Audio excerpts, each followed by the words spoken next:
रहीम। तो आज हम MT 601 का लेक्चर नंबर 20 शुरू करने जा रहे हैं।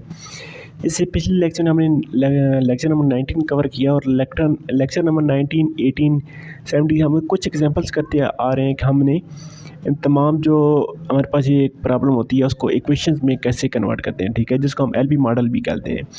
आई होप हसो आपको ये पिछले वाले लेक्चर की मदद से LP मॉडल कंस्ट्रक्ट करना आ गया होगा। तो आज के इस वीडियो में हम LP मॉडल जो कि अभी हमने कंस्ट्रक्ट किए हैं पिछले लेक्चर में, फॉर एग्जांपल हमारे पास ये वाली लास्टली देख लेते हैं कि हमारे पास ये वाला प्रॉब्लम था केमिकल इंडस्ट्री का और हमारे पास ये वाली कुछ इक्वेशंस आई थी। तो अगर आपको यहाँ तक ये चीज़ें आ गई हैं तो नेक्स्ट स्टार्ट करते हैं LP मॉडल को। अब हमारे पास आ गया तो उसको आगे सॉल्व कैसे करना है और हमने x1, x2, x3 की वैल्यू कैसे फाइंड करनी है। तो इस लेक्चर में ये चीज़ फाइंड करेंगे। आई होप ये वीडियो जो है वो थोड़ी सी लंबी हो जानी है, लेकिन आपने इसको साथ साथ समझना है क्योंकि इसमें थोड़ी सी कम्प्लेक्स चीज़ें इंक्लूड हैं और साथ साथ सारी चीज़ें यहाँ पे मैं समझाऊँगा। तो उसी तरह के एक और एग्जांपल यहाँ पे हमारे पास मार्केटिंग प्रॉब्लम है। तो ये सिंपल सी एक एग्जांपल है, इसको LP मॉडल में कैसे कंस्ट्रक्ट करना है। तो सब कुछ यहाँ पे लिखा हुआ है, आप इसको खुद से ड्राइव करें और ये वाली इक्वेशन इसकी खुद से निकालें। उसके बाद नेक्स्ट ट्रांसपोर्ट एग्जांपल है सेम, ठीक है। तो इसकी भी आपने यहाँ पे खुद ये वाली चीज़ें ये वाली इक्वेशन निकाल लेनी, क्योंकि अगर आपको ये चीज़ निकालनी नहीं आ रही तो आप पिछले 2 लेक्चर देख के ये चीज़ें खुद से निकाल सकते हैं। तो ये जैसे एग्जांपल दी गई हैं, आई होप आप ये चीज़ें आप इजीली कर सकेंगे। तो नेक्स्ट हमारे पास टॉपिक है general form of linear programming. तो लीनियर प्रोग्रामिंग की जो जनरल फॉर्म है वो हमें यहाँ पे दी गई है, ठीक है। तो ये हमारे पास general form of linear programming होती है। ये चीज़ आपने याद रखनी है कि इसको मैक्सिमाइज़ कहते हैं, ठीक है। तो ये चीज़ जस्ट इतनी है कि आप इसको याद रखना है कि इसको हम मैक्सिमाइज़ करना कहते हैं। बाकी यहाँ पे कुछ एक्सरसाइज दी गई हैं। एक्सरसाइज के लिए मैं एक अलग सी वीडियो बनाऊंगा, उसमें सारे एक्सरसाइज क्वेश्चन यहाँ पे सॉल्व करके आपको बताऊंगा पहले लेक्चर से लेके आखिरी लेक्चर तक के इसको हम कैसे सॉल्व करते हैं। नेक्स्ट हमारे पास टॉपिक है लिमिटेशंस ऑफ लीनियर प्रोग्रामिंग के लीनियर प्रोग्रामिंग की लिमिटेशंस क्या हैं। तो सबसे पहले हमारे पास है proportionality of precedent of formulating the object function and constraint in the linear programming model is the linearity. This means the measure of effectiveness and use of resource, यानी कि कितने आप रिसोर्स यूज़ करेंगे और जो क्या अवेलेबल होंगी और ज़्यादा से ज़्यादा आप प्रॉफिट कमाएंगे। तो सारी चीज़ें प्रोपोर्शनैलिटी में आती हैं, ठीक है। उसके बाद एडिटिविटी, तो इसमें सिंपल चीज़ें हैं। देन डिविजिबिलिटी, डिटर्मिनिस्टिक, तो सिंपल सी कुछ चीज़ें हैं, इनको आप स्किप भी कर सकते हैं। मेन हमारे पास यहाँ पे टॉपिक है सॉल्यूशन ऑफ लीनियर प्रोग्रामिंग कि अभी तक हमने जो इक्वेशंस निकाली हैं उनका हमें सॉल्यूशन कैसे निकालना है, ठीक है। तो ये हमारे पास आज का मेन टॉपिक है। जो हमने इक्वेशन निकाली हैं एक सिंपल मेथड से स्टार्ट करेंगे, उसके बाद नेक्स्ट कॉम्प्लेक्स मेथड स्टार्ट करेंगे और कॉम्प्लेक्स इक्वेशन को भी आगे लेके चलेंगे। तो चलिए आज का टॉपिक स्टार्ट करते हैं कि इनका सॉल्यूशन कैसे फाइंड करना है। तो लिखा हुआ है having formulated our linear programming we have to find solution for the same, ठीक है। तो हमारे पास इसका सॉल्यूशन कैसे आएगा। सबसे पहले हमारे पास एक टॉपिक है ग्राफिकल सॉल्यूशन के, इसका हम ग्राफिकल सॉल्यूशन निकाल लें, ठीक है। ग्राफिकल सॉल्यूशन का क्या मतलब है कि हम इस तरह एक ग्राफ बनाएंगे। ये हमारे पास x एक्सिस होगा, ये हमारे पास y एक्सिस होगा। तो ये सारा हमने इस ग्राफ के ऊपर अपनी सारी इक्वेशंस को, लिमिटेशन को यहाँ पे रिप्रेजेंट करके हमारे पास कोई ना कोई यहाँ पे एक पॉइंट आ जाएगा जिसको हम कहेंगे कि ये यहाँ पे हमारे पास x की वैल्यू है, यहाँ पे हमारे पास y की वैल्यू है। तो सबसे पहले ग्राफ को स्टार्ट करते हैं। ग्राफ कैसे बनाते हैं, तो आपको एक चीज़, बेसिक चीज़ तो यहाँ पे पता ही होगी कि हमारे पास ग्राफ इस किस्म का होता है, ठीक है। इसके ऊपर ये इसको हम कहते हैं x एक्सिस और ये हमारे पास होता है y एक्सिस, ठीक है। यहाँ तक चीज़ आपको आई होप क्लियर होगी। नेक्स्ट इसके 4 क्वाड्रेंट आ गए। ये हमारे पास एक क्वाड्रेंट आ गया, ये सेकंड आ गया, ये थर्ड आ गया, ये फोर्थ आ गया। इसके 4 क्वाड्रेंट होते हैं जो आप पिछली क्लासेस में आपको ये चीज़ें पता होगी। यहाँ पे नोट करने वाली बात क्या है कि इस क्वाड्रेंट में हमारे पास x भी पॉजिटिव होता है और y भी पॉजिटिव होता है। सेकंड कोऑर्डिनेट में एक्स नेगेटिव होता है और वाई जो है वो पॉजिटिव होता है। थर्ड कोऑर्डिनेट में एक्स भी नेगेटिव होता है, वाई भी नेगेटिव होता है। फोर्थ कोऑर्डिनेट में एक्स पॉजिटिव होता है, वाई नेगेटिव होता है। ठीक है, तो ये चार जो चीज़ें हैं ये आपको पता होनी चाहिए, लीनियर प्रॉब्लम को सॉल्व करती है। अगर आपको ये चीज़ें पता नहीं है तो आप यहाँ से इस डायग्राम को आप नोट कर लें और इसको याद कर लें। ठीक है, तो यहाँ तक तो था हमारे पास ये प्रोग्राम, जो ग्राफ हम बेसिक कैसे बनाते हैं। नेक्स्ट यहाँ पे देखिए हमारे पास अभी एक इक्वेशन है जिसको हम सॉल्व करेंगे। 3x + 4y = 15। ये हमारे पास इक्वेशन है और हमें इसको ग्राफ के ऊपर रिप्रेजेंट करेंगे। तो ग्राफ के ऊपर रिप्रेजेंट करने के लिए हमारे पास कुछ पॉइंट्स होने चाहिए। तो वो पॉइंट्स हम कैसे निकालेंगे? तो इसमें पॉइंट्स निकालने के लिए सबसे पहले हम क्या करेंगे, कोई भी आप कर सकते हैं, y = 0 लिखेंगे। जब y = 0 लिखेंगे तो हमारे पास x की वैल्यू आ जाएगी। तो हमारे पास आ जाएगा 3x + 5 × 0 = 15। तो ये हमारे पास आ गया 3x + 0 = 15। मीन 3x हमारे पास आ गया 15 की इक्वल। तो यहाँ से हमारे पास x की वैल्यू आ गई 5। तो मीन अगर हम y की वैल्यू 0 लिखें तो x की वैल्यू हमारे पास 5 आ जाती है। तो ये वाली वैल्यू हमारे पास आ गई है। एक तो ये पॉइंट आ गया। नेक्स्ट एक और पॉइंट हम निकालते हैं। नेक्स्ट अब इस इक्वेशन में अब हम क्या करेंगे, x की वैल्यू 0 पुट करेंगे और y की वैल्यू फाइंड करेंगे। तो x की वैल्यू जब 0 पुट करेंगे तो x की जगह 0 + 5y इक्वल आ गया 15 के। तो ये हमारे पास 0 + 5y = 15। तो यहाँ से y की वैल्यू हमारे पास आ गई 15/5। तो y की वैल्यू हमारे पास आ गई है 3 के। x 0 और y की वैल्यू 3 आ गई है। नेक्स्ट पॉइंट हमारे पास ये आ गया है। ठीक है, अब यहाँ से देखिए हमारे पास ये वाली इक्वेशन थी, तो इसके ऊपर हमारे पास ये 2 पॉइंट्स आ गए हैं। अब इन पॉइंट्स की मदद से हम ग्राफ के ऊपर इस इक्वेशन को रिप्रेजेंट करेंगे। तो सबसे पहले अपना ग्राफ बना लेते हैं। तो ये देखिए हमारे पास ये ग्राफ आ गया। ठीक है, ऐसे ग्राफ आपने बना लेना है। ये हमारे पास x एक्सिस आ गया, x पॉजिटिव, यहाँ पे हमारे पास x नेगेटिव आएगा, यहाँ पे हमारे पास y पॉजिटिव आएगा, यहाँ पे हमारे पास y नेगेटिव आएगा। अब यहाँ पे देखें 1 2 3 की मदद से कैलकुलेशन कर लेते हैं। यहाँ पे हमारे पास आ गया 1 2 3 4 5। इस तरह से 1 2 3 1 2 3 4 5 1 2 3। ठीक है, 1 2 3 4 5 -1 -2 -3 -4 और ये -5 आ गया। ठीक है, इस तरह एक्स के ऊपर 1 2 3 और नीचे अगर है तो यहाँ पे पास -1 -2 और ये -3 आ गया। ठीक है, तो यहाँ पे एक ये वाला पॉइंट देखते हैं सबसे पहले कि x अगर 0 हो तो y इक्वल होगा 3 के। तो x 0 कहाँ पे होगा, इस लाइन के ऊपर होगा। ठीक है, इस लाइन के ऊपर x जो है वो 0 होगा, x 0 और y 3। x 0 इस लाइन पूरी के ऊपर है तो y 3 यहाँ पे है। तो ये वाला पॉइंट हमारे पास आ गया है। ठीक है, ये वाला पॉइंट। नेक्स्ट पॉइंट हमारे पास कौन सा था, बी पॉइंट था 5 0, यानी कि x की वैल्यू 5 और y की वैल्यू 0। तो y की वैल्यू 0 हमारे पास इस पूरी लाइन के ऊपर y की वैल्यू 0 होगी। ठीक है, तो इस पूरी लाइन के ऊपर x 5 की तरह यहाँ पे है। ये वाला पॉइंट हमारे पास आ गया 5 0। तो इस पूरी लाइन को हम मिला देते हैं।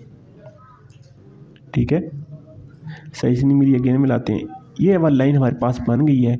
इस लाइन को अब हम कहेंगे ये हमारे पास है 3x + 5y = 15। ठीक है, ये वाली जो लाइन हमारे पास अब आई है, इस लाइन को आगे भी लेके जा सकते हैं। ठीक है, इधर भी लेके आ सकते हैं। तो ये हमारे पास लाइन आ गई है 3x + 5y = 15 के लिए ये हमारे पास लाइन आ गई है। ठीक है, तो ये देखें यहाँ पे सेम वही चीज़ है। ठीक है, जो मैंने आपको बनाई थी, जस्ट इसने पूरा ग्राफ नहीं बनाया, ये पूरा ग्राफ आप ऐसे बना सकते हैं। ठीक है, तो ये हमारे पास ये वाली लाइन आ गई है।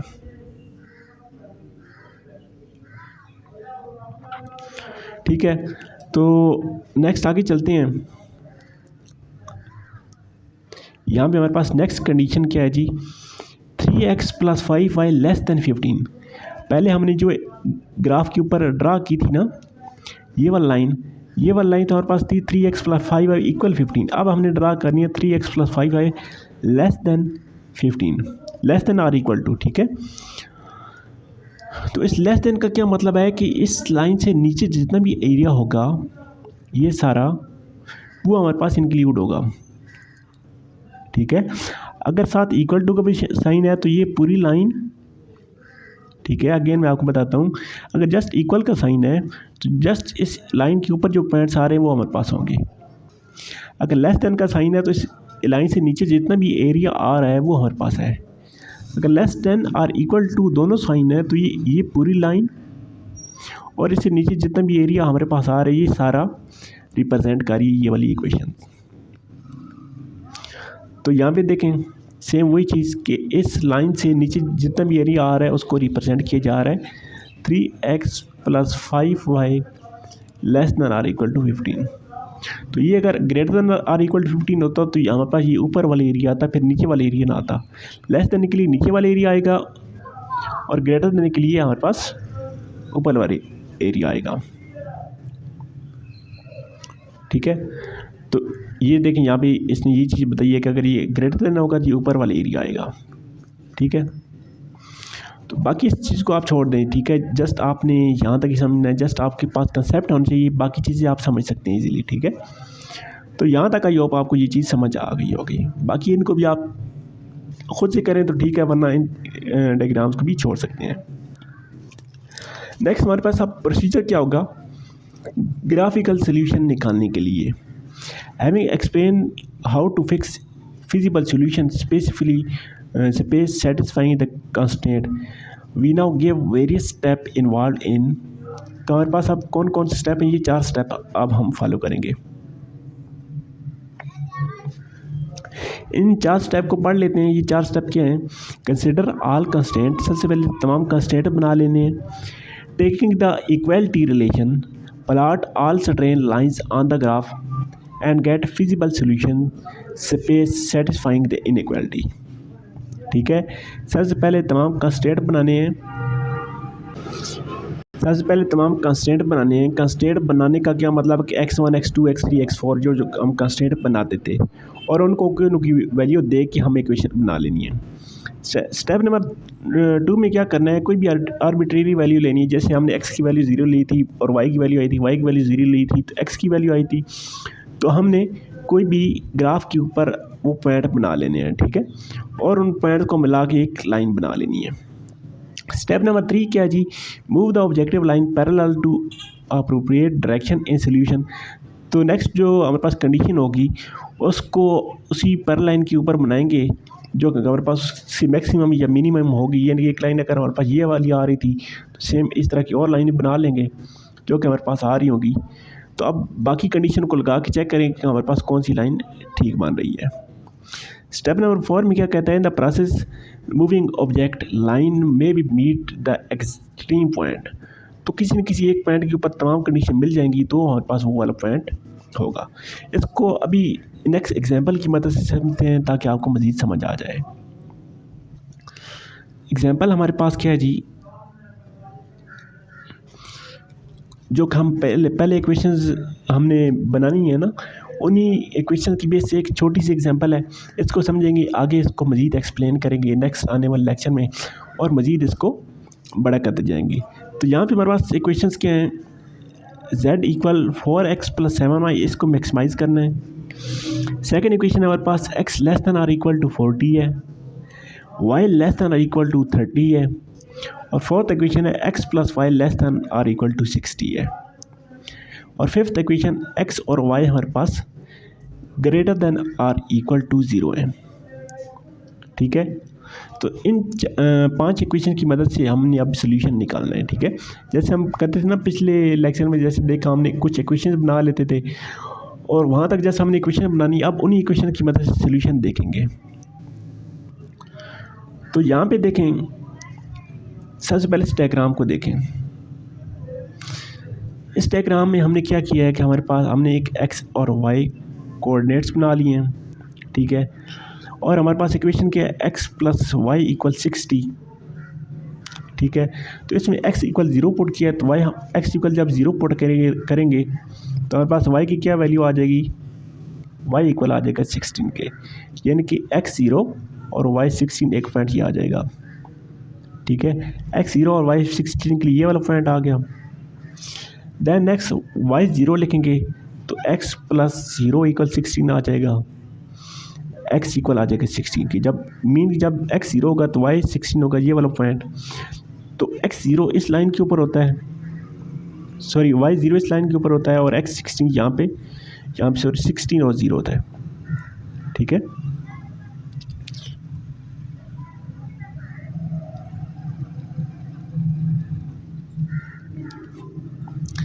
सिक्सटी और 0 ये वाला पॉइंट था, तो ये वाला पॉइंट हमारे पास यहाँ पे आ गया। तो इन पॉइंट्स को मिला के हमने एक लाइन बना ली है। ठीक है, जो कि x प्लस वाई इक्वल 16 को रिप्रेजेंट कर रही है। ठीक है, ये लाइन हमारे पास आ गई है। नेक्स्ट हमारे पास है x plus y less than or equal to 16 था। ठीक है, ये वाली इक्वेशन थी। तो ये सारी इसके नीचे जितना भी एरिया आ रहा है ना, वो सारा अब इन लाइंस तक नहीं रहना, लाइन से आगे भी जितना भी एरिया आ रहा है सारे को हम ले लें। ठीक है, तो यहाँ तक हमने प्लाट कर लिया। नेक्स्ट हमारे पास एक कंडीशन थी, x और y दोनों पॉजिटिव नंबर है।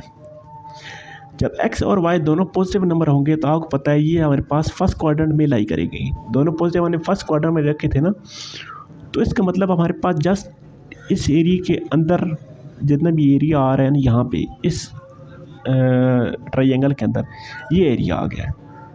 अब दो कंडीशन की मदद से हमारे पास जस्ट इतना एरिया आ चुका है। इसको मज़ीद सिंप्लीफाई करते हैं, नेक्स्ट इक्वेशन पुट करते हैं। नेक्स्ट हमारे पास क्या कंडीशन है कि x less than equal to 40 और y less than equal to 30। तो x less than equal to 40 के लिए हमारे पास ये वाली लाइन बनती है। ठीक है, x एक्सिस के ऊपर जाएं, 10 20 30, यहाँ पे आप 40 कंसिडर कर लें, तो यहाँ पे ये वाली लाइन इसके इस साइड पे x लेस दैन 40 है। ठीक है, इस तरह y इक्वल 30 के लिए हमारे पास ये वाला लाइन बनेगी और इसके नीचे ये वाला एरिया आ जाएगा। ठीक है, तो अब एक इसको और जो हमने डायग्राम बनाई थी ये वाली, इसको मिक्स करते हैं। देखें, इसको मिक्स किया, हमारे पास ये वाली लाइन थी x प्लस वाई इक्वल 15 के लिए, ये वाली लाइन हमारे पास आ गई। x इक्वल 40 के लिए ये वाली लाइन x इक्वल 30 के लिए आ गई। तो अब हमारे पास और हमारे पास एक कंडीशन थी कि दोनों पॉजिटिव हैं, तो अब हमारे पास जस्ट ये वाला एरिया मज़ीद छोटा हो गया है, जस्ट इतना एरिया रह गया है। ठीक है, जस्ट हमारे पास ये वाला एरिया रह गया है। अब यहाँ से आपने नोट करना है कि हमारे पास जो सोल्यूशन आएगा ना, वो इन कॉर्नर पॉइंट्स के ऊपर आएगा। यहाँ पे कितने कॉर्नर पॉइंट आ रहे हैं आप यहाँ से नोट करें। एक कॉर्नर आ गया, दूसरा, तीसरा, चौथा और पांचवा। ठीक है, अब हमारे पास 5 कॉर्नर आ गए हैं कि अब हमारे पास जो सोल्यूशन एग्जिस्ट कर रहा है इन 5 कॉर्नर के ऊपर एग्जिस्ट कर रहा है। इन 5 कॉर्नर के ऊपर हमने वैल्यूज़ देखनी है और वो अपनी इक्वेशन में पुट करनी है और हमारे पास जस्ट सोल्यूशन आ जाएगा। इन कॉर्नर के ऊपर वैल्यू कौन कौन सी आ रही हैं, इस कॉर्नर के ऊपर देखें तो यहाँ पे हमारे पास x भी 0 है, y भी 0 है, एक ये वैल्यू हो सकती है। नेक्स्ट इस कॉर्नर के ऊपर देखें, इस कॉर्नर के ऊपर आपको मैंने बताया था कि इस लाइन के ऊपर x की वैल्यू 0 होती है। x की वैल्यू 0 है और y की वैल्यू 30 है। सेकंड ये आ गया। थर्ड ये वाला कॉर्नर देखें, तो मैंने आपको बताया था कि इस लाइन के ऊपर y की वैल्यू 0 होती है, तो यहाँ से y की वैल्यू 0 और x की वैल्यू 40। थर्ड ये पॉइंट आ गया। नेक्स्ट ये वाला पॉइंट देखें, तो इस पॉइंट के ऊपर आपके पास x की कितनी वैल्यू आ रही है, x की वैल्यू यहाँ पे हमारे पास y की वैल्यू यहाँ पे आप देखें ये वाली लाइन 30 वाली है, y की वैल्यू 30 है। y की वैल्यू जब 30 लिखेंगे तो x प्लस वाई इक्वल 60 है, y की वैल्यू 30 है तो x की वैल्यू 30 होगी, तभी x प्लस वाई 60 बनेगा। एक ये वाला पॉइंट आ गया। नेक्स्ट x पॉइंट के ऊपर x की वैल्यू हमारे पास आ रही है 40 और y की वैल्यू हमारे पास 20। तो ये 5 पॉइंट हमारे पास आ चुके हैं।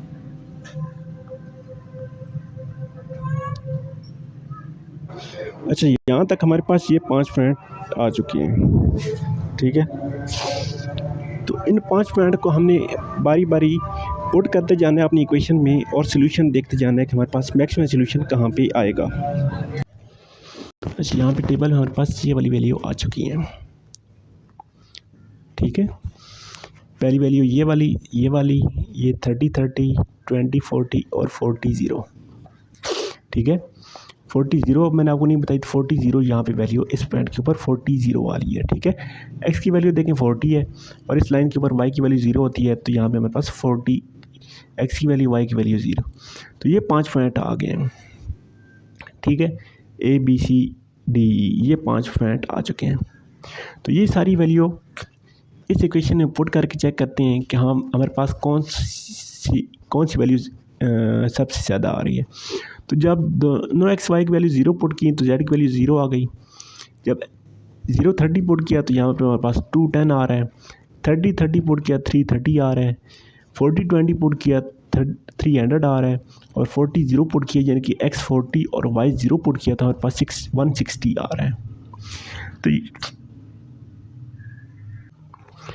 तो यहाँ से देखें सबसे मैक्सिमम हमने z को मैक्सिमम करना था ना, ये हमारे पास कंडीशन थी ना। ऊपर मैं आपको कंडीशन भी दिखाता हूँ। हमारे पास ये कंडीशन थी कि इस इक्वेशन को हमने मैक्सिमाइज करना है।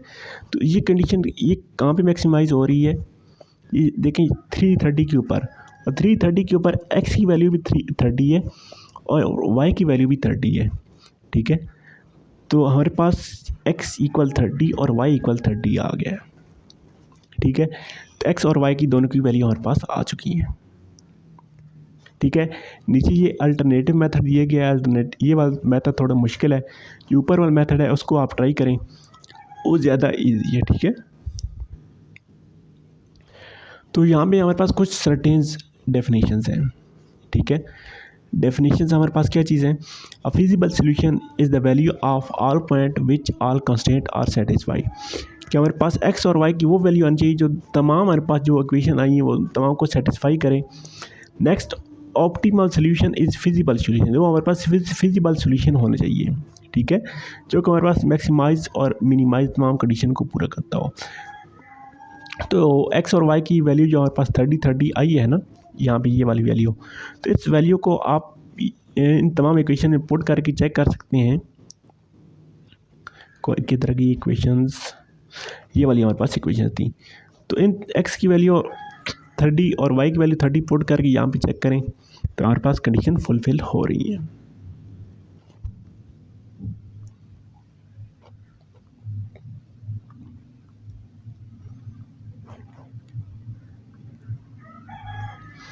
तो बाकी यहाँ डेफिनेशंस हो गई हैं